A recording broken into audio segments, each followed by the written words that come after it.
Bonjour, vous écoutez le podcast Lifestyle, le podcast qui vous parle de l'actualité dans l'univers Microsoft.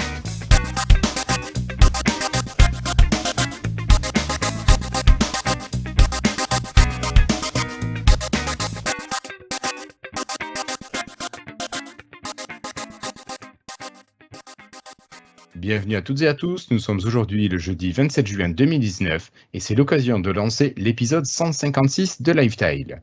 Je vous rappelle que vous pouvez nous écouter bien sûr en audio en suivant le flux RSS sur podcast.lifestyle.fr, en vidéo sur la chaîne YouTube à l'adresse youtube.lifestyle.fr et bien sûr vous pouvez retrouver toutes les informations sur le site lifestyle.fr. Allez, ce soir, j'ai avec moi, depuis la région parisienne, Cassim qui est là. Bonsoir, Cassim. Bonsoir la province, comment allez-vous? Bien. À côté de toi, il y avait David qui était là, mais notre cher camarade David, depuis la Vendée, a perdu la connexion, il semblerait, donc on est désolé de ne pas pouvoir le retrouver. Bon, on va faire cet épisode tous les deux, Cassim. Moi, je te propose, sans plus attendre, finalement, d'attaquer. Ouais, si tu es d'accord. Ok. Eh bien, passons directement aux news et rumeurs. Allez, c'est parti.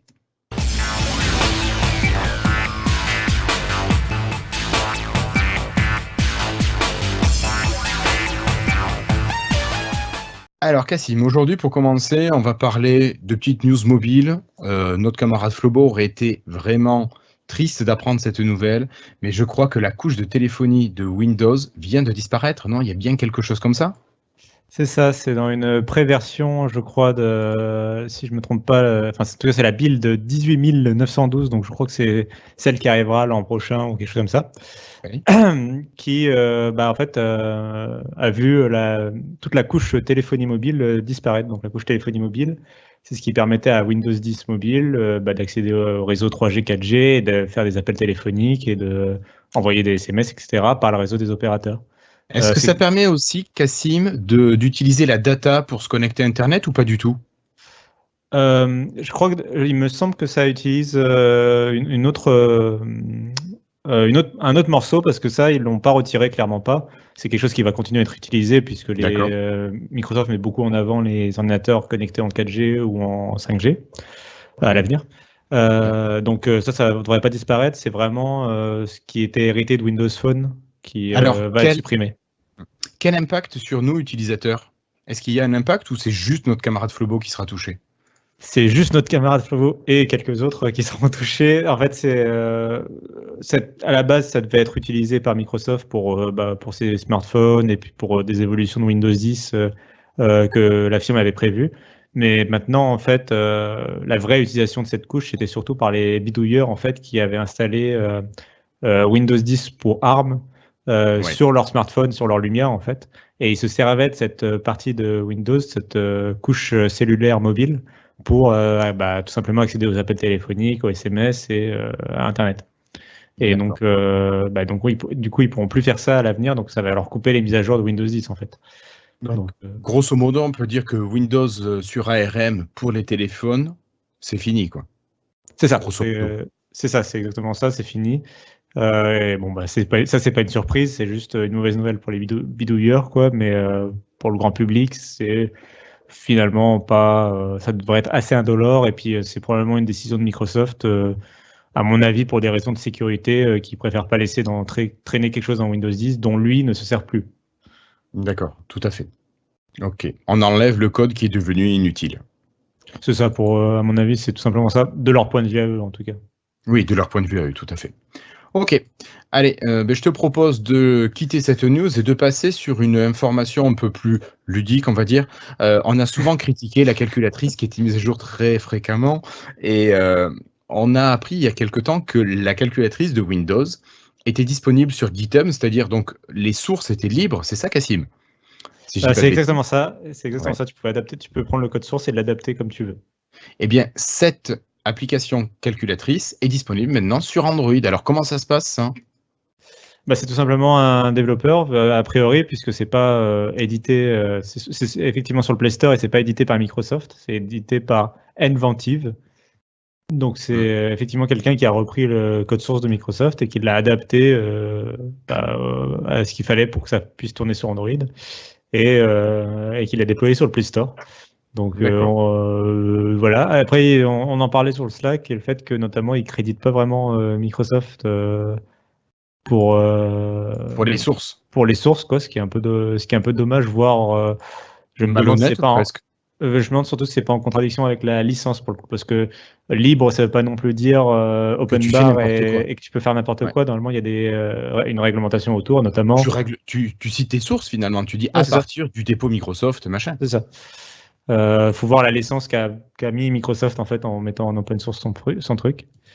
Mais voilà. Mais je retiens que ludique, que la calculatrice c'est ludique pour toi. Oui, oui. D'accord. Bon, tu me comprenais, c'était pas quelque chose non plus de fondamentalement sérieux. Enfin, il paraît que la calculatrice est l'application Windows qui est la plus utilisée. Personnellement, je ne l'utilise quasiment jamais. Donc, pour moi, ça reste très ludique. Je l'utilisais beaucoup, il fut un temps. Je dois admettre que maintenant, j'utilise beaucoup plus facilement Google, par exemple, ou un moteur de recherche pour faire les calculs si vraiment j'ai besoin, ou un smartphone pour faire les calculs, quoi, si j'ai besoin d'une calculatrice. Ok, ouais, je reste encore avec mon papier et mon crayon, moi j'aime bien encore, mais bon, c'est peut-être une déformation professionnelle. Allez, on laisse la calculatrice de côté et juste sur Android, on a le Microsoft Launcher qui passe en version 5.6 pour les bêtas.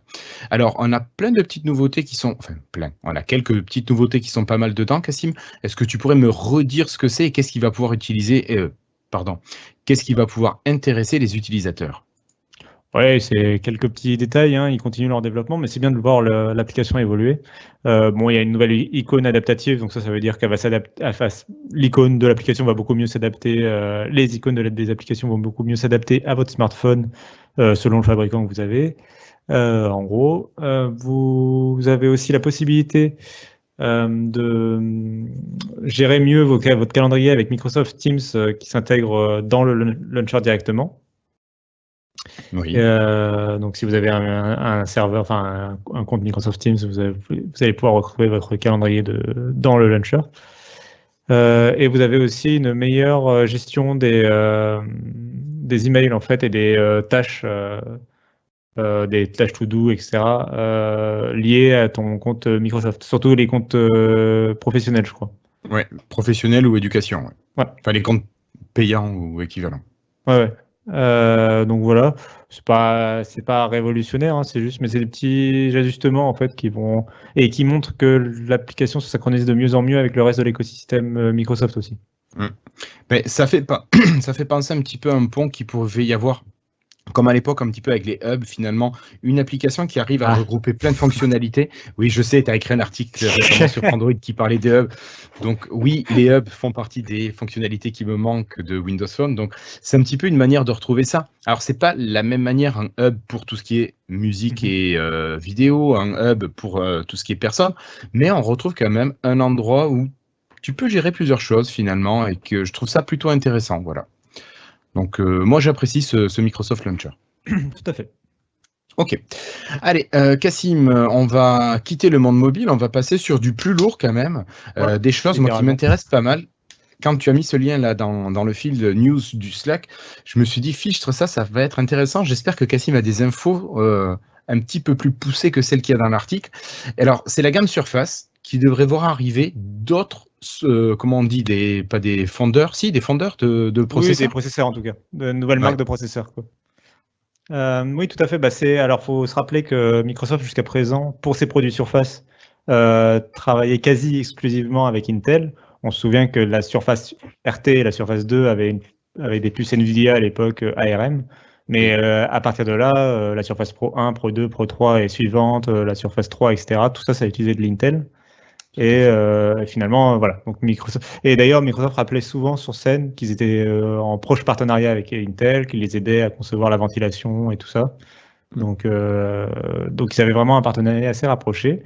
Puis il y a eu la sortie de Skylake avec le premier sur Facebook qui a commencé un peu à refroidir Microsoft parce que il y avait des problèmes de finition tout simplement avec le processeur et on s'est retrouvé avec des sur Facebook à renvoyer, enfin les clients se plaignaient, etc. au point où une association de consommateurs à l'époque s'était plaint de Microsoft alors que les produits Surface jusque-là avaient une certaine image premium quand même, et de produits vraiment de qualité dont tu payais le prix, la surtaxe, mais ça se traduisait par une très bonne qualité. Pourquoi. Voilà.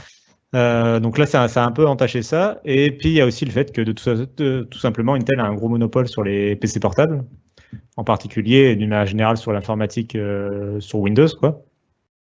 Et donc, pour un peu casser ça, visiblement, d'après Brad Sams, donc, qui est quand même un journaliste très bien informé, un journaliste américain assez bien informé, Microsoft travaillerait sur des nouveaux produits Surface qui iraient chez les concurrents. Donc, on aurait notamment un produit qui utiliserait une puce AMD Picasso. Donc, c'est un processeur tout en un SoC, qui serait trouvé dans le prochain Surface Laptop.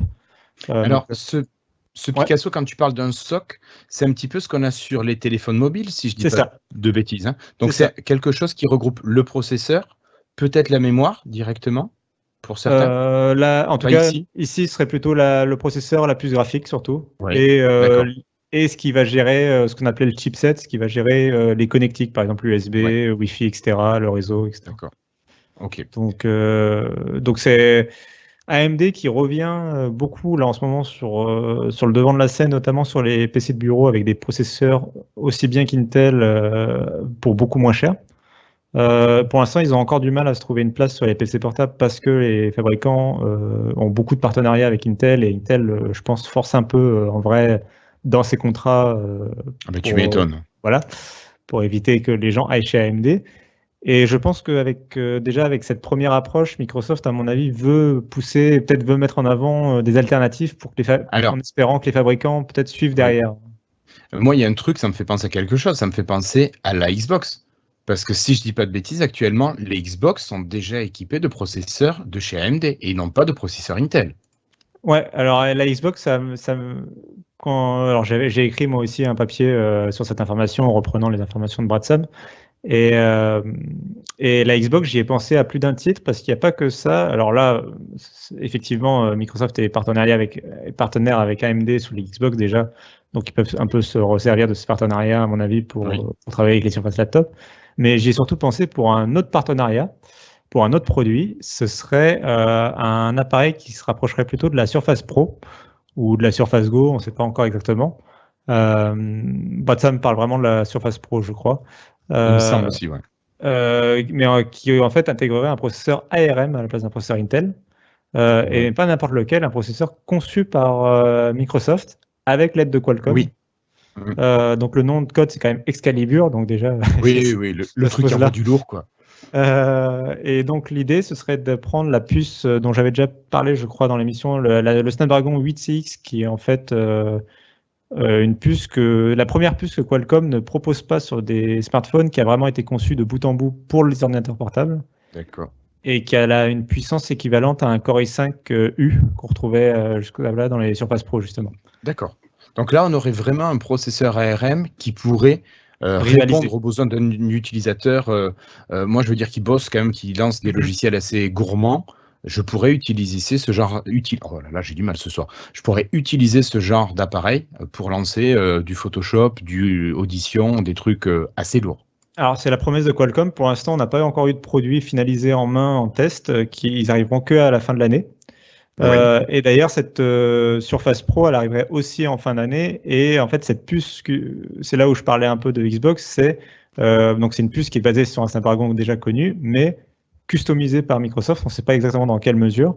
Mais voilà, Microsoft aurait retravaillé le processeur. Et c'est aussi ce qu'ils font, faut savoir, c'est aussi ce qu'ils font sur Xbox, en fait, avec la puce AMD. AMD propose une sorte de modèle de base qui est à peu près le même à Sony et Microsoft. Et les deux fabricants, en fait, derrière, adaptent leurs améliorations maison. C'est ça, c'est ce qui crée les différences entre PlayStation et Xbox. C'est ce qui faisait que la PlayStation 4 était meilleure que la Xbox One au lancement, par exemple. D'accord. Donc c'est des choix techniques que font les fabricants après de quelle mémoire je prends, est-ce que je modifie la puce, etc. Donc c'est quelque chose de très intéressant de voir Microsoft vraiment aller vers d'autres fondeurs. Ça peut fondamentalement changer, c'est le composant qui est le plus important aujourd'hui dans une machine. Donc ça peut fondamentalement changer l'aspect d'un laptop, ça peut changer fondamentalement l'aspect d'une Surface Pro. Le Snapdragon 8CX, c'est une puce, par exemple, qui annonce les performances d'un Core i5U, mais sans ventilateur. Ce qui est quand même pas mal et qui est sûrement moins gourmand qu'un Core i5U. C'est la promesse. La grosse amélioration, en tout cas, que moi j'avais constaté quand j'avais testé ce genre de machine, c'était vraiment l'autonomie en veille, qui est vraiment le truc consomme 0 en veille, et le réveil, en fait, qui du coup il sort de veille instantanément. Il y a aucun, tu vois plus jamais le bouton, le boot, en fait. Les tirants qui tournent, ouais, aussi. Ouais. Ok. En fait, ça, c'est ce que Microsoft nous avait proposé il y a quelques temps déjà avec ses premiers PC Always Connected. Donc, Oui, un peu, mais avec les machines RM, en version au-dessus, quoi. ouais, c'est ça. Bah, Intel peut pas. En fait, c'est des gestions d'alimentation et Intel n'arrive pas à faire aussi bien que ARM sur ça, de vraiment partir en veille profonde et de se réveiller instantanément comme ça en termes de consommation électrique. C'est quelque chose que ARM fait naturellement parce qu'ils viennent de l'embarquer du mobile. Ok. Alors, Cassim, là-dessus, tu nous as parlé d'une machine qui arriverait à la fin de l'année, ouais. qui serait un truc qui ressemblerait à une Surface Pro, a priori. Ouais, toute cette nouvelle gamme. D'accord. Alors, voilà, ce que je voulais savoir, c'est est-ce qu'il y aura d'autres Surface Pro Intel? Est-ce qu'on pourrait imaginer des surfaces Intel, des surfaces ARM et des surfaces AMD, par exemple, 3 gammes de surfaces? Ou est-ce qu'il y aurait chacune un marché différent? Je pense que ça va être un peu des deux. C'est-à-dire que je pense qu'il va y avoir clairement, Bradshaw dit qu'ils vont continuer à travailler avec Intel et c'est clair et net. Par exemple, je pense que le prochain sur Facebook sera équipé en Intel.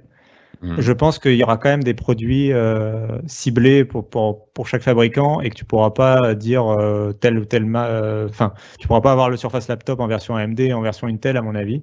Ce sera le Surface Laptop 3. Le Surface Laptop 3 sera en version AMD 1.7 par exemple.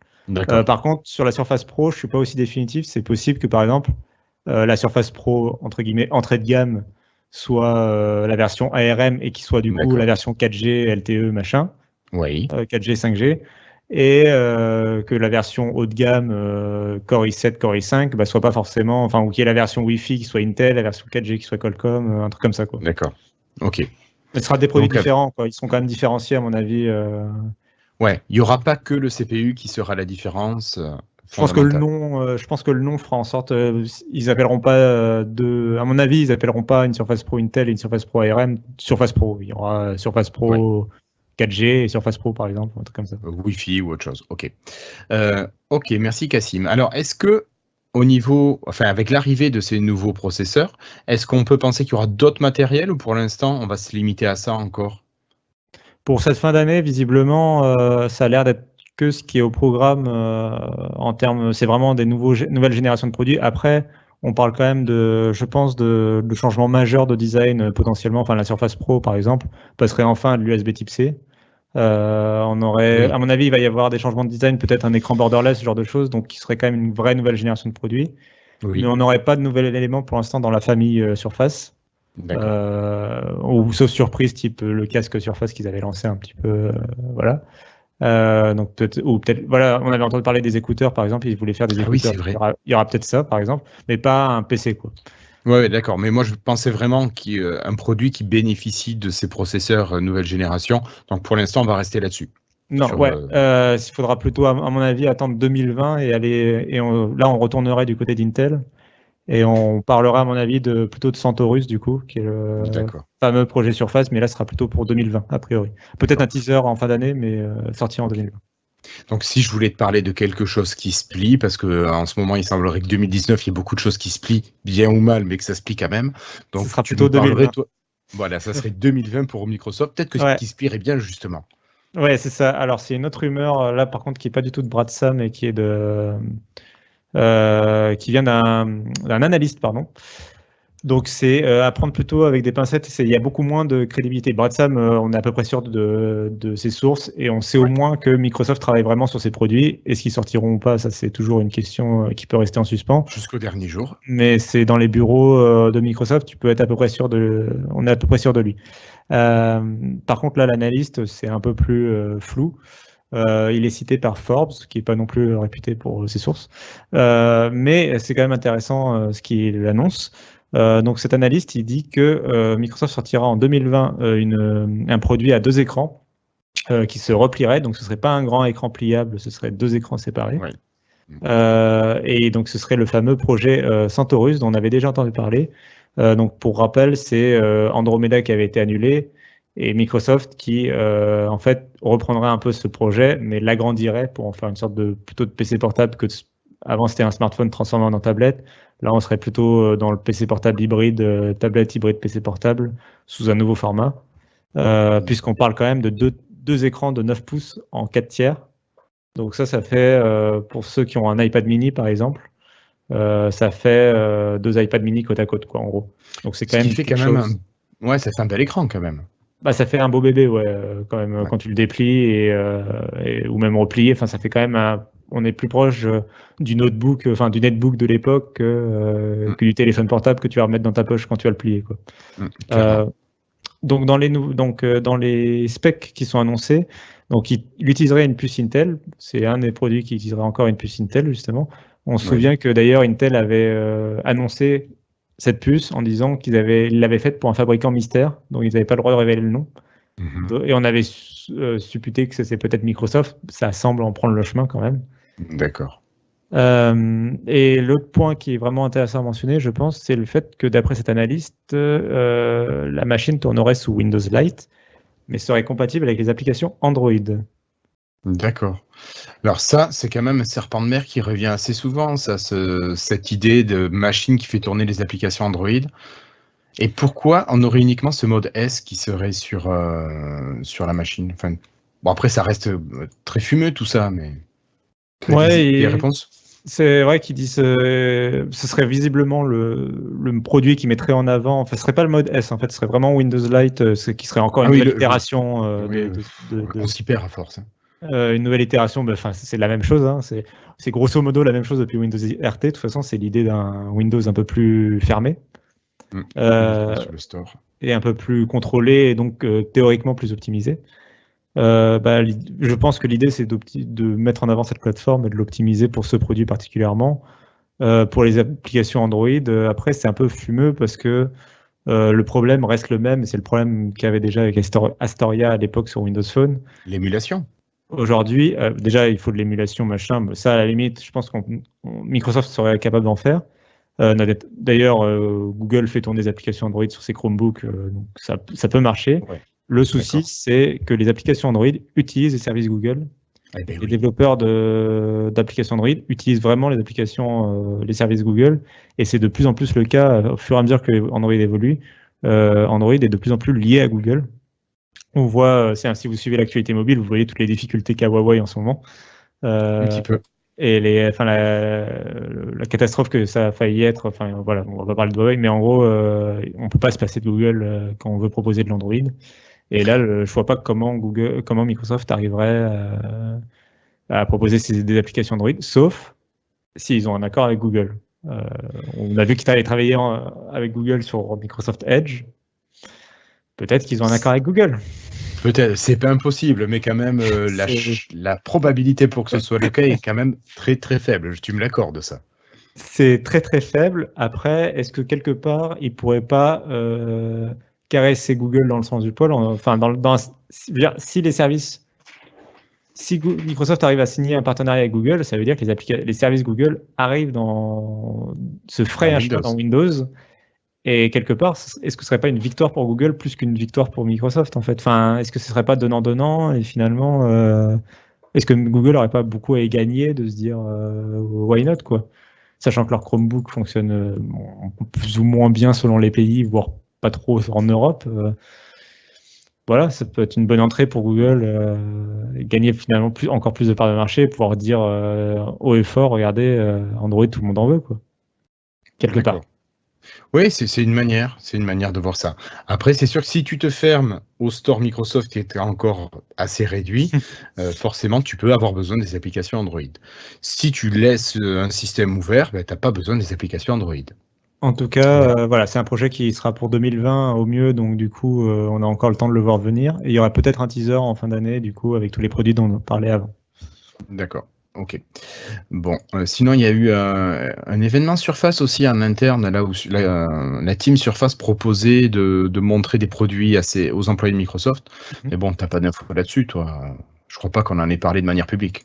Je crois pas. Effectivement, je l'ai vu passer, j'en ai entendu parler, mais j'ai pas beaucoup plus d'informations, si ce n'est que je crois que justement, Projet Centaurus était montré, entre autres, avec d'autres produits. Il y avait aussi, enfin, c'est vraiment les prochains produits de Microsoft. Donc, tu avais aussi xCloud, je crois, par exemple, qui était en démo, etc. D'accord. Donc, plusieurs démos comme ça, pour montrer un peu où Microsoft, dans quelle direction se dirige Microsoft. Ok. Merci beaucoup, Cassim. Bon, dans les autres petites informations qui sont liées à la gamme Surface, je ne sais pas si vous savez, mais les Surface notamment ont un stylet. Alors, je n'ai pas ici le stylet Surface, ça c'est celui de la SP3. Vous avez une technologie Intrigue qui est sur l'écran et qui vous a empêché d'utiliser les stylets Wacom. Donc, les stylets Wacom, c'est plus comme ça, voilà. Eh bien, vous pouvez maintenant acheter votre stylet Wacom bambou, alors qui s'appelle comment? Le Wacom, j'ai mangé son nom. Bref, un stylet Wacom spécial qui a les Bamboo deux Ink technologies. Plus. Voilà, merci Cassim, le Bamboo Ink Plus. Donc, il y a les deux technologies que vous pouvez utiliser sur votre Surface et que vous pouvez utiliser sur votre tablette Wacom. Donc, c'est quand même pas mal. Et en plus, ce qui est pas mal, c'est que le stylet Surface utilise une pile AAA qui est assez difficile, qui ne se trouve pas chez tous les détaillants, contrairement au stylet bambou de chez Wacom qui est rechargeable. Donc vous pouvez avoir un stylet qui fonctionne et sur Surface et sur appareil Wacom et qui n'ait jamais besoin de nouvelles piles. Donc c'est quand même un truc qui est pas mal.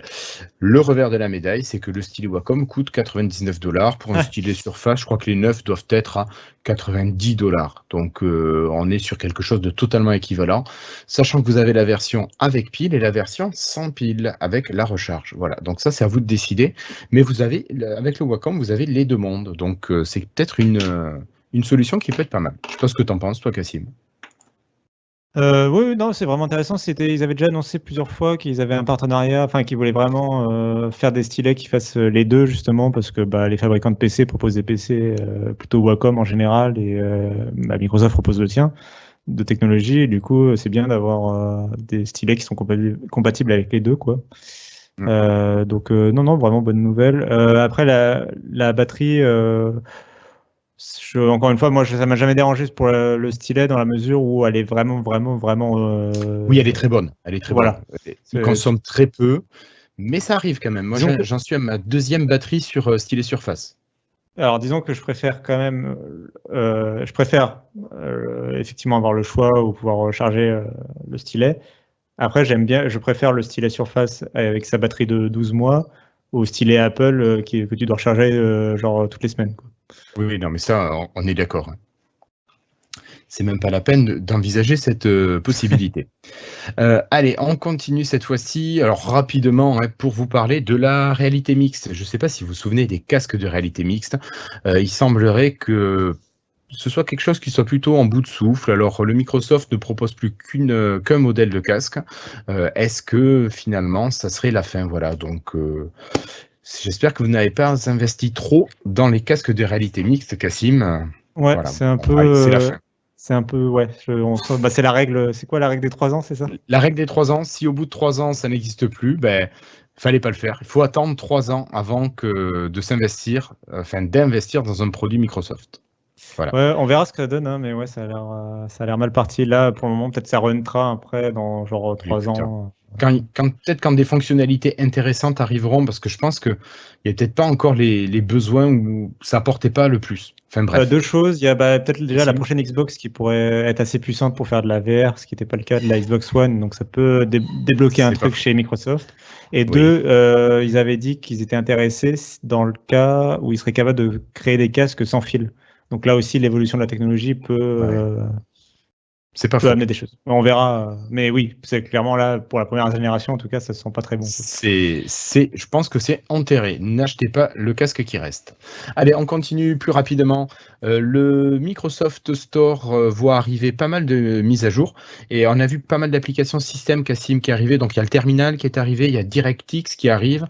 Donc tout ça, c'est tout simplement, Cassim, pour des questions de mise à jour réussies. Ouais, tout à fait. Donc le DirectX, c'est les petits packages qui sont vraiment pratiques, qu'ils soient sur le Windows Store, comme ça, le Microsoft Store, comme ça tu mets à jour automatiquement. Tu es sûr d'avoir toujours la dernière version. Il y a beaucoup de fabricants d'ordinateurs portables aussi qui mettent de plus en plus leurs applicatifs, tu sais, genre les drivers de Dell et compagnie. Donc ça, c'est vraiment bien. Bah, c'est bien, c'est pratique.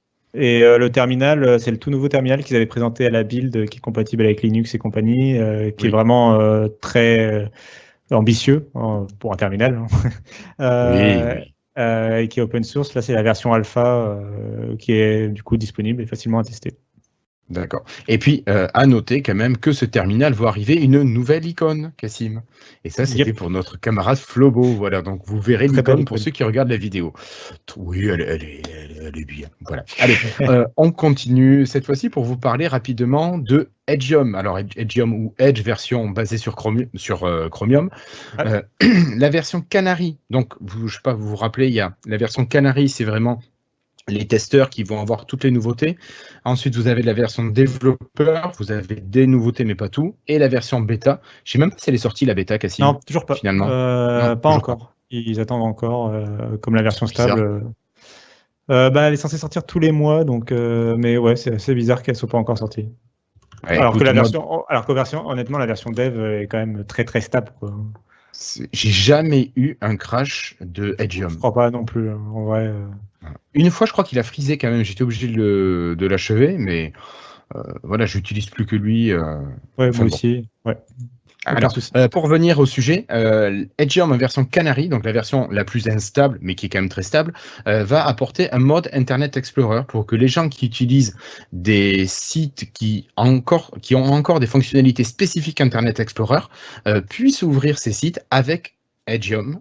Donc voilà, quelque chose de compatibilité qui arrive pour les vieux sites. Alors ça, je crois que c'était les banques, ce genre d'institutions qui utilisent encore des vieux trucs, Cassim, si je dis pas de bêtises. C'est ça, c'est des entreprises qui des fois se reposent encore sur des vieux intranets ou des vieux sites internes qui ont besoin d'Internet Explorer. On peut imaginer qu'il doit bien y avoir encore 1 ou 2 sites de l'État aussi qui utilisent des services d'administration qui peuvent demander Flash ou des trucs comme ça. Donc ça sert à ça. Donc c'est assez pratique, c'est une fonction qui est en tout cas demandée par les entreprises, donc c'est bienvenu. Ok. Et pour continuer avec Edgeium, donc c'est l'arrivée de Edgeium en version comme vous l'aviez Canary, Dev et puis Beta, alors Beta plus tard, sur Windows 7, Windows 8 et Windows 8.1. Donc si vous n'êtes pas sur Windows 10, vous pouvez dorénavant tester Edgeium, ce qui n'était pas possible avec Edge à l'époque. Voilà. Ouais. Bon allez, on va pas rester plus longtemps sur Edgeium, on va continuer. Cette fois-ci, on va vous parler du des paramètres Windows et de Windows Update. Peut-être que vous n'êtes pas encore sur la mise à jour de mars 2019 de Windows 10 et que vous voulez savoir quand est-ce que votre machine pourra y passer. Mais il semblerait maintenant que Microsoft ait mis à jour les paramètres pour que les utilisateurs puissent voir dans leurs paramètres. Donc vous allez dans paramètres, mise à jour et sécurité, et ensuite c'est le premier onglet où vous atterrissez par défaut, et vous devriez voir un petit panneau qui vous indique que votre machine peut bénéficier de la mise à jour de Windows 10 vers la version 19.03, ou bien que votre machine ne peut pas bénéficier de la mise à jour pour un problème de pilote, de logiciel, peu importe, que sais-je. Normalement, vous devriez avoir des explications. Donc ça, est-ce que tu as pu le constater, Cassim, ou pas encore? C'est juste une information qui nous arrive. Alors j'ai pas pu le constater moi sur mes machines parce que sont toutes passées sur 19.03. Donc voilà, mais sinon oui, effectivement j'ai vu passer l'information en tout cas. Bon c'est une bonne nouvelle, ça explique, au moins ça explicite un petit peu les choses pour quand on sait pas pourquoi l'ordi refuse d'installer la mise à jour, quoi. Au moins là c'est plus clair de savoir pourquoi la mise à jour n'est pas proposée, pourquoi ça clarifie la situation, quoi. Tout à fait, je suis totalement d'accord avec toi. Allez, on va continuer maintenant dans les services Microsoft. Cette fois-ci, c'est pour vous parler de OneNote. Alors OneNote, bon, c'est mon petit dada. OneNote, vous pouvez tout y mettre dedans. Et vous pouvez notamment y mettre des vidéos. Et ces vidéos, alors pas maintenant, à partir de la fin de l'année, automne 2019, vous allez pouvoir inclure vos vidéos, capturer des vidéos grâce à alors je ne sais pas si on dit Flipgrid, Flipgrid, je ne sais pas comment il faut le dire. Toi non plus, Cassim, d'accord, vu la moue que tu fais à l'écran. Donc Flipgrid, allez, je vais le dire à la française. Flipgrid a été racheté l'an dernier par Microsoft. C'est une plateforme qui permet aux étudiants et aux enseignants de créer des vidéos et de les mettre à disposition, de les partager. Et tout ça dans des domaines différents, donc sciences, littérature, que sais-je. Vous pouvez faire des vidéos avec Flipgrid comme vous le souhaitez. Et donc, OneNote va intégrer cet outil à partir donc des versions de cet automne, donc avec des possibilités internes de capture de vidéo. Voilà. Donc petite chose sympathique. Je ne sais pas si tu veux rajouter quelque chose, Cassim, là-dessus. Oh non, ouais, là, pas plus à dire. Ok. Alors Cassim, je vais avoir besoin de toi pour cette information qui arrive par contre, parce que j'ai trouvé ça fort intéressant, mais aussi très opaque encore pour moi. Parce que OneDrive, je pensais que c'était déjà quelque chose d'assez sécurisé, mais il semblerait que Microsoft propose, alors pas tout de suite, mais dans les jours qui arrivent, les semaines qui arrivent, une nouvelle couche de sécurité, c'est-à-dire une version coffre-fort un petit peu à l'intérieur de notre OneDrive, qui serait limitée en nombre de fichiers pour les utilisateurs gratuits et illimitée en nombre de fichiers pour les utilisateurs payants, donc professionnels ou éducation.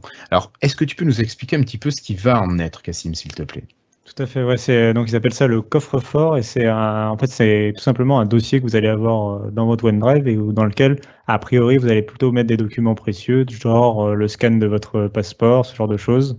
Je sais pas moi, vos papiers quoi, tout simplement à mon avis. D'accord. Ou voilà, en tout cas des documents ou vos fichiers que vous voulez surtout pas perdre en aucune circonstance et dont vous ne voulez que personne n'ait accès à part vous. Et là où en fait effectivement il y a un élément de sécurité en plus, alors bien sûr que OneDrive est déjà sécurisé par défaut, mais là où il y a un élément de sécurité en plus sur ce coffre-fort, c'est qu'en fait il va demander pour être ouvert, que ce soit sur tes machines ou sur le web, il va demander une nouvelle authentification de ta part. Donc ça prendra la forme soit de ton lecteur d'empreinte, de ton visage, soit un code PIN, soit un code envoyé par mail ou par SMS. Donc c'est vraiment, il va te redemander une information comme ça systématiquement quand tu vas aller dans ton coffre-fort. Une fois qu'il est déverrouillé, il est déverrouillé pour, on va dire, 5, 10, 15 minutes. La durée, ils n'ont pas précisé, mais ça dépendra de tes paramètres, etc. Ça sera limité, ouais. Mais ce sera limité, et l'idée, c'est vraiment que dès que tu en as fini de l'utiliser, il se reverrouille, et on te redemandera l'accès quand tu voudras y retourner. Et donc, c'est vraiment de ça que vient un peu l'élément de sécurité supplémentaire. Ils précisent aussi que ils veulent que ce dossier-là, sur les PC sous Windows ou sur les smartphones, que ce soit iOS ou Android, le coffre-fort sera bien chiffré, même si la machine. BitLocker. C'est ça, avec BitLocker, même si la machine ne l'est pas ou si le reste n'est pas chiffré ou quoi, le dossier en lui-même sera bien chiffré. Je me demande même si du coup, je pense que du coup, ce sera vraiment un dossier qui sera bloqué, auquel tu n'auras pas accès, potentiellement peut-être pas accès hors ligne, je ne sais pas, mais en tout cas pas accès, pas accès si tu n'es pas connecté à OneDrive, si par exemple tu te connectes à une autre session Windows et que tu vas dans le dossier, par exemple à travers une autre session Windows, à travers un autre utilisateur, tu pourras pas aller te balader dans le disque dur et aller retrouver le dossier et y aller, même si tu es administrateur ou quoi, tu vois. D'accord. Absolument Donc, que tu sois connecté. D'accord. Notre camarade Christophe, qui vient de nous rejoindre, ne pourra pas accéder à tes fichiers. Salut Christophe. Non, tout à fait. Ok. Ça va être gratuit. Alors oui, a priori, c'est gratuit, Christophe. Ça devrait. Alors, ça va être gratuit. J'attends de voir, ça peut changer après dans le temps. Mais il y avait la limite de fichiers. Pour les personnes qui ont un OneDrive gratuit, tu as un nombre limité de fichiers dans ce coffre-fort. Et pour les autres, compte pro, enfin, si vous avez un abonnement Office 365, vous êtes dans les offres payantes. Et donc, votre nombre de fichiers dans le coffre-fort est illimité. Voilà. Par rapport à la concurrence, ça me paraît, d'un seul coup, ils reprennent un petit peu plus de trucs corrects, je trouve, non? Tu veux dire qu'ils apportent une innovation que les autres ne proposent pas encore? Ce que j'allais dire, ouais, même par rapport à OneDrive, vous avez un peu régressé en offre de base gratuite. C'est rare que j'entends, au niveau de OneDrive, c'est bien, je trouve que ça, c'est bien. Pour moi, c'est une bonne nouvelle et c'est dans le côté plus, quoi. Okay. Tout à fait, c'est une fonction qu'il n'y a pas chez les autres en plus, je crois. Donc, Ben justement, Christophe, tu parles de ça, tu parles de stockage. Et avec cette information qui est sortie, OneDrive annonce aussi des nouveaux plans de stockage. Alors jusqu'à présent, avec les offres Office 365, vous aviez 1 Tera de stockage. Maintenant, contre espèce sonnante et trébuchante, vous pouvez avoir jusqu'à 2 Tera de stockage. Je ne sais plus combien il en coûte, je crois que c'est 9 € par mois pour avoir ce deuxième Tera. $10 par mois. Oui. Donc, vous pouvez avoir jusqu'à un 2e Tera de stockage, ce qui fait un coût, bon, pas tellement pas très onéreux, je trouve. Ça reste pas mal. Déjà, au 1 niveau- Tera, Déjà, ouais, c'est ça. Oui, déjà 1 Tera. Moi, je n'utilise que 500 gigas de mon Tera. Je pense que si tu as besoin d'avoir 2 Tera sur OneDrive, alors déjà, je suis pas sûr que tu sois vraiment un particulier, mais bon, peu importe. Non, Donc, est-ce qu'il n'y aura pas moyen que tu partes chez les pros? Enfin bref, peu importe. Mais toujours est-il que 2 Tera, oui, tu as de quoi faire et tu peux, du coup, je pense que tu peux payer les $10 par mois supplémentaires. c'est effectivement. ça. Je suis assez d'accord. Il faut mentionner aussi que le premier forfait qui proposait avant 50 gigas, là je parle pour les utilisateurs qui n'ont pas Office, Gratuit. qui sont en gratuit, voilà. Ouais. Mais qui voulaient payer juste du stockage OneDrive sans aller chez Office. Avant, ils avaient 50 gigas pour 2 € par mois à peu près. Oui. Désormais, ils auront 100 gigas pour le même prix. D'accord. Le forfait double en fait. D'accord, c'est pas mal. En fait, le forfait payant de OneDrive est plutôt intéressant, contrairement à l'offre gratuite qui a pas mal régressé, comme disait Christophe tout à l'heure. C'est ça, quoi.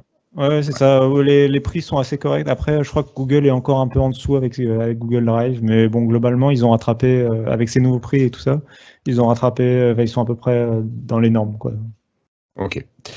Bon, merci Cassim. Allez, on continue rapidement. Juste une petite étude qui a montré que les attaques, les infections se faisaient de plus en plus par des clouds, justement. On vous partage un lien vers un cloud, vous pensez que le cloud est sécurisé, vous cliquez et vous récupérez une saleté sur votre machine. Donc, OneDrive a été fortement utilisé pour ça récemment, donc faites attention aux liens qu'on vous partage et aux personnes qui vous les envoient. Bon, c'est juste de l'hygiène numérique, je pense. Christophe, tu voulais réagir peut-être? Juste une parenthèse sur les liens OneDrive. Oui. Ils sont juste horribles. Ils savent pas créer, comme le faisait Google, des quick, je sais plus quoi, les petits liens, tu sais. Oui. Vers un grand. Je comprends au niveau chiffre, c'est logique. Mais ils sont juste horribles. Tu as peur de cliquer sur ça quand tu t'y connais pas, quoi. Oui. Ok. Après, OneDrive avait été critiqué aussi parce que les liens qu'ils donnaient étaient trop courts. Finalement, ils étaient craquables à une époque. Voilà. Enfin, craquables, on pouvait les retrouver. Mais bon. Il y a un juste milieu peut-être entre les deux. Ok, allez, on continue, Cassim, et cette fois, c'est Bill Gates qui a tenu une conférence et qui a expliqué qu'il trouvait que les mobiles avaient été peut-être sa plus grosse déception, son plus gros échec, non? Il me semble qu'il y avait de ça, bien que ce soit quand même quelque chose que l'on sache, nous, du côté de Lifestyle. Oui, ça fait plusieurs fois qu'il revient à chaque fois un peu sur les difficultés qu'a eu Microsoft avec certains tournants. Mais là, il le prend en fait sur lui, quoi. Il estime que c'est vraiment son erreur à lui de ne pas avoir fait en sorte que Microsoft soit prêt en fait sur le tournant du smartphone. Et il estime notamment que Microsoft aurait pu avoir la position que a en fait Android aujourd'hui sur le marché du smartphone, cette position de système d'exploitation avec plusieurs fabricants, plusieurs marques de smartphones qui vendent leurs trucs. C'est tout simplement ce que propose Windows sur les ordinateurs. C'est ça. Et il estime que Windows aurait dû avoir cette position-là aussi sur le marché mobile s'ils avaient pris au sérieux plus rapidement et le marché mobile. Le marché mobile avec plus d'insistance et plus vite. D'accord. Christophe, tu voulais réagir? Non, pas du tout. Non, pas du tout. Et voilà. C'est une nouvelle fois, c'est Windows Phone qu'on en tire une nouvelle fois. Oui, bon, mais voilà, c'était juste que Bill Gates avait reconnu une erreur, son erreur là-dedans, sur les mobiles. Allez, on va finir avec la partie Xbox cette fois-ci, et avec beaucoup de jeux finalement qui ont été annoncés, et on finira par une petite partie hardware dont tu nous parleras, Cassim. Alors, au niveau des jeux qui sortent très prochainement, la première semaine de juillet finalement sur Xbox, moi, il y en a un qui m'a marqué parce qu'il correspond à la série Netflix, c'est Stranger Things 3. Le jeu, donc basé sur la série Netflix, finalement, ça sera un jeu compagnon à la série auquel vous pourrez jouer pendant que vous regardez la série ou juste avant, juste après.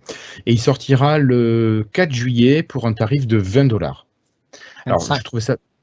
Ah non, moi je l'ai vu à. Non, Stranger Things, je l'ai vu à $20. Après, en euros, je ne peux pas vous dire encore. Il y a d'autres jeux. Il y a VR Billions qui sera lui lancé le 4 juillet à $25, Christophe. Vous avez d'autres jeux, Attack of Titan 2, Illusion of Falcia, Just Cause 4, Ovivo, Sea of Solitude, plein de jeux que je ne connais pas, voilà, dont je n'ai jamais entendu parler. Donc je ne sais pas si toi, Cassim, ou toi, Christophe, vous en avez entendu parler, mais vraiment, moi, celui que j'ai retenu, c'est Stranger Things 3. Je me dis, pourquoi pas, j'aime bien la série, donc pourquoi pas un jeu compagnon. Voir ce que ça donne, ouais. Non, effectivement, après, c'est des jeux qui sont soit des petits jeux, soit des DLC pour des jeux déjà sortis, Oui. mais c'est pas, effectivement, il n'y a pas de gros titres, là. Je crois pas, en tout cas. Non, moi j'ai pas vu de gros titres.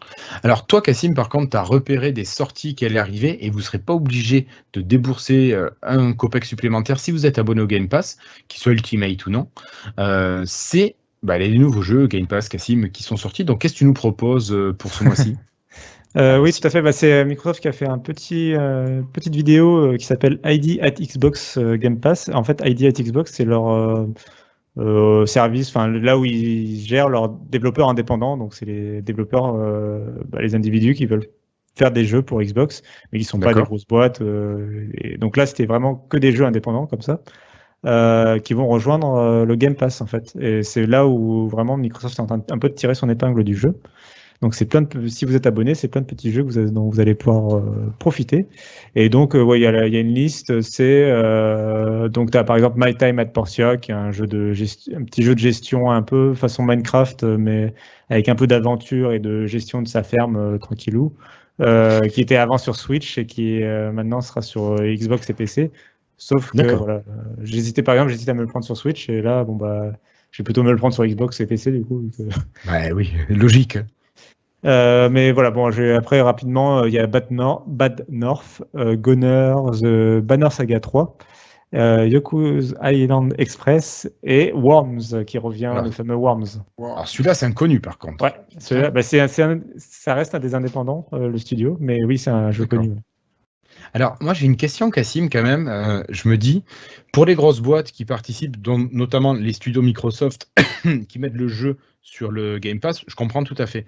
Mais comment les indépendants peuvent, eux, en vivre de ces jeux sur le Game Pass? Je me pose la question. On a des réponses sur leur rémunération ou pas du tout?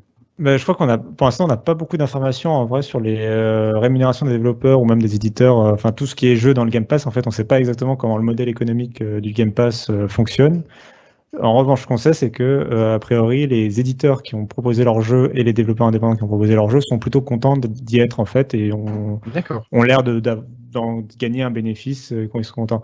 Microsoft dit notamment que les jeux qui sont sur le Game Pass voient leur vente augmenter contre-intuitivement. C'est une visibilité. Attendez, le nombre de téléchargements qu'il doit y avoir, il doit être juste extraordinaire. Donc, à tous les coups, d'abord, tu es mis en avant, tu as forcément une petite rémunération qui est peut-être une sorte de pourcentage du jeu, et au download, tu as peut-être ensuite une autre valeur fixe, tu sais, qui t'est rémunérée. Ce qui me paraîtrait très logique. C'est ça, et alors en plus, Microsoft a déjà donné quelques statistiques, et il y a le fait que les jeux, quand vous êtes abonné au Xbox Game Pass, vous avez 20% de réduction sur les jeux qui sont dans l'abonnement, pour que vous puissiez les avoir définitivement si vous avez envie. Il y a aussi le fait que cette visibilité, elle se traduit aussi par du bouche à oreille. Et que du coup, Microsoft disait que les jeux qui sont dans le Game Pass voient leur vente augmenter en fait, à cause de tous ces facteurs-là en fait. Il y a plus de gens qui jouent au jeu, donc tu as plus envie d'y jouer, donc tu l'achètes si t'es pas abonné, etc. Et donc, a priori, les développeurs s'y retrouvent. Donc là, la liste de jeux que j'ai donnée, c'est des jeux qui arrivent dans le futur pour le Game Pass console et PC. Et il y a aussi Undertale, Time Spinner, Unavowed, Machinarium et For the King qui arrivent spécifiquement pour PC cette fois. Et c'est des jeux qui parfois aussi arrivent dès leur premier jour de lancement directement sur le Game Pass. C'est pas forcément des jeux qui, par exemple, se sont vendus pendant un an et puis décident d'arriver dans le Game Pass parce qu'ils n'ont plus de vente à faire de toute façon et donc ils préfèrent gagner la rémunération par plutôt que rien du tout. Ouais. C'est ça. Des fois, c'est vraiment Day One. Et là, à mon avis, c'est Microsoft qui a réussi à. Peut-être la valeur fixe qu'ils ont parlé, Christophe, est peut-être plus élevée à ce moment-là si tu acceptes de sortir ton jeu dès le premier jour sur l'abonnement. Donc là, en fait, on va avoir le Game Pass qui va avoir son nombre de jeux complètement s'envoler. Ça va être un truc hyper impressionnant, là. Si on a beaucoup de jeux indépendants qui arrivent. Ils annoncent déjà... Après, il y en a qui partent régulièrement, des jeux, mais il y en a moins qui partent que de jeux qui arrivent, on est d'accord. Surtout que c'est dans l'intérêt de Microsoft de faire exploser le nombre.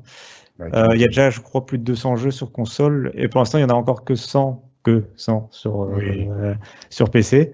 Mais là aussi, le nombre va être amené à être augmenté.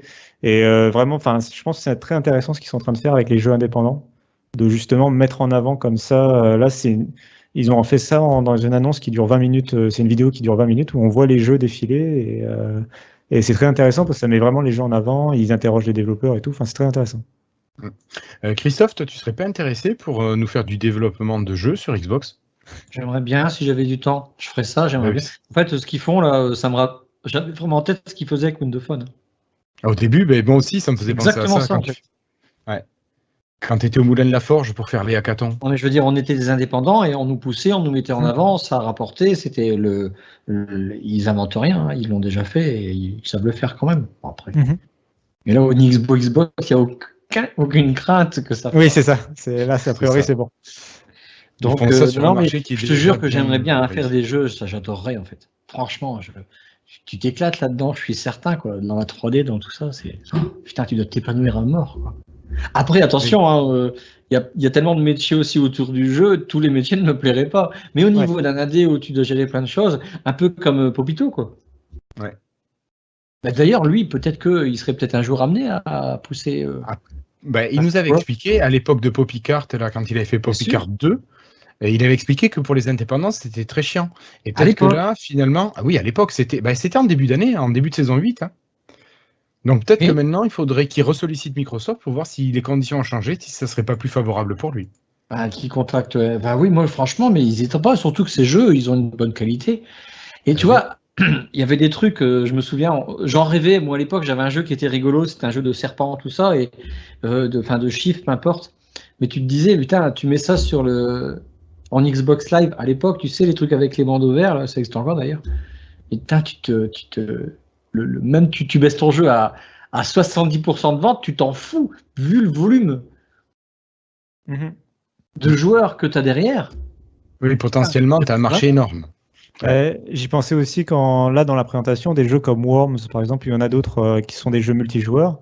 Bah, ça veut dire que tu gagnes énormément de joueurs. Enfin, c'est des jeux, en fait, qui gagnent en intérêt s'il y a plein de gens qui y jouent, vu que c'est des jeux multijoueurs. Et donc, c'est forcément... c'est double. Je pense que voilà, tu fais coup double, en fait, quand tu es sur le Game Pass, en fait. Tu augmentes énormément ta base d'utilisateurs facilement, en fait. D'accord. Ok, merci beaucoup. Alors on va passer au dernier sujet, on revient sur de la console, sur du dur, sur du gros, sur de la machine. Cassim, on avait entendu parler à une époque de la Scarlett et de la Lockhart. Dernièrement, Phil Spencer a parlé d'une grosse console qui ferait tourner les disques physiques, toujours les bandes vieilles galettes Blu-ray ou DVD. Mais je crois qu'on a appris qu'il y avait une machine qui allait passer à l'as.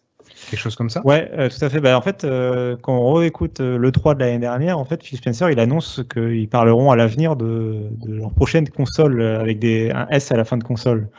Et il parlait au pluriel. Et puis cette année, en fait, quand il a présenté Project Scarlett à l'E3, d'un coup, c'est passé au singulier. Il n'y a plus qu'une seule console.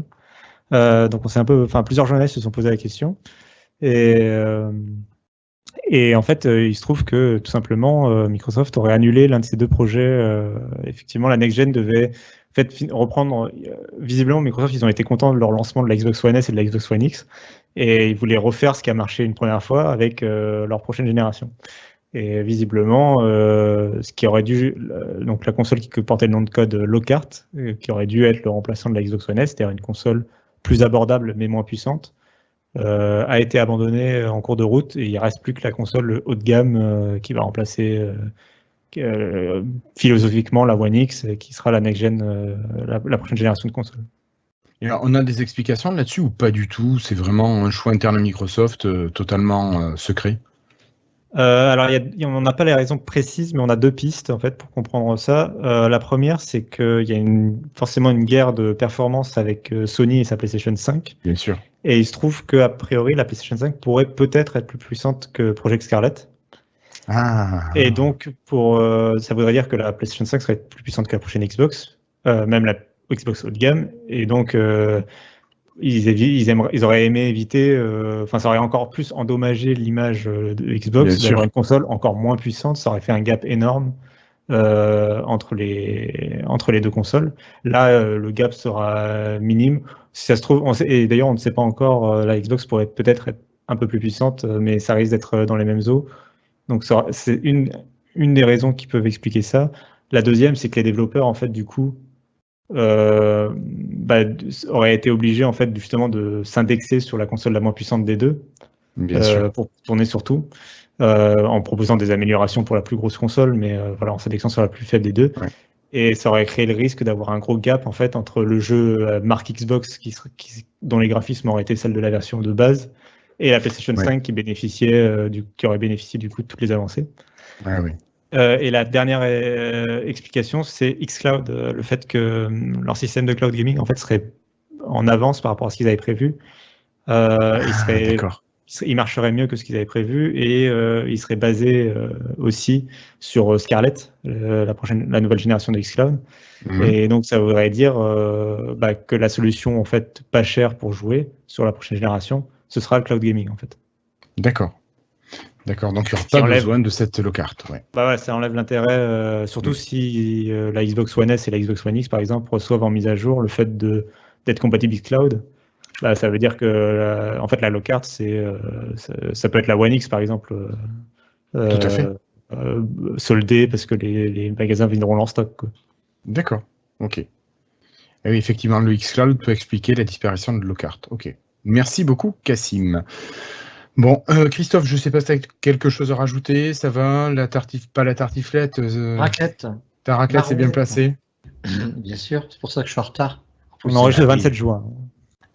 C'est ça, et on est en période de canicule, notamment sur le nord. Pas dans le Pas-de-Calais, nous ne sommes pas en canicule, nous on n'a que 26 degrés. Donc pour se rattraper de la température, sachant que nous avons fait quand même une réunion familiale depuis des années où la raclette c'est été comme hiver, comme le printemps, comme l'automne, il n'y a aucune saison pour la raclette. D'accord, ok. Très important pour nous. Très bien Christophe, je te remercie. Bon, ça va intéresser tout le monde d'ailleurs, tous nos auditeurs. Bien sûr. Évidemment. Évidemment, nos auditeurs raffolent de la raclette, tout comme toi. Allez, je remercie Cassim d'avoir été avec moi ce soir, de m'avoir accompagné. Merci Christophe de nous avoir rejoints. On a une pensée, Cassim, pour notre David qui a failli être avec nous, qui nous a lâché juste avant le lancement de l'épisode. Malheureusement. Dommage. Merci à vous qui nous écoutez sur YouTube. N'hésitez pas à vous abonner à la chaîne et à mettre un petit pouce bleu si vous avez apprécié cet épisode, bien sûr. Dans tous les cas, on vous donne rendez-vous la semaine prochaine pour l'épisode 157 qui sera normalement le dernier épisode de la saison. Et on se retrouvera courant mois d'août pour relancer Lifetile en saison 9. Voilà, qu'est-ce que j'oublie? Rien. Mais si, juste de vous souhaiter une bonne soirée, une bonne journée selon l'heure à laquelle vous nous écoutez. Encore merci Cassim, merci Christophe d'avoir été là. Allez, merci à toi pour la présentation. Avec plaisir Cassim. Allez, ciao tout le monde et à très bientôt. Ciao. Ciao.